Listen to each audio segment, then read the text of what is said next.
My neighbor had a pool, and I was jealous. So I did something terrible. I was 16 years old, and I lived in an apartment complex with my mom. Our apartment didn't have a pool, and our neighbors did. It was an amazing pool. They had a diving board and a slide, and I wanted one just like it. I asked my mom if we could get a pool, and she said no because it would be too expensive. I was upset because all the other kids in the complex got to enjoy the pool except me. One day I was playing basketball with some friends, and we were thirsty from all the running around. I told them that I was going to go get some water, and they said, "No way, man. You got to get that water from the neighbor's pool. Their hose is always on, and their water is so much better than ours." I thought it was a funny idea, and I went over to the neighbor S pool and turned off their water. I remember their shocked faces when they came out to check on their pool. It was the best revenge ever. When they found out it was me, they weren't happy, but they didn't know how to get back at me.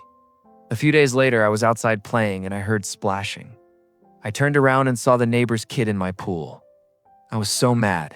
How did he get in my pool? And why was he in my pool?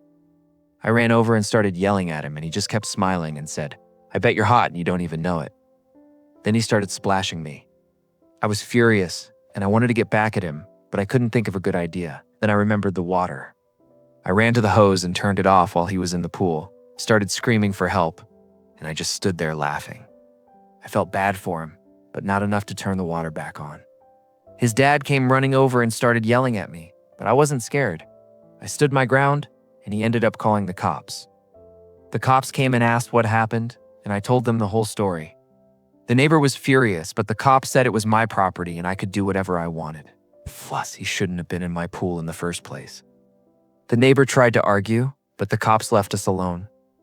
To this day, I still don't know how he got in my pool, but I think he climbed over the fence. Anyways, the moral of the story is don't mess with people's water.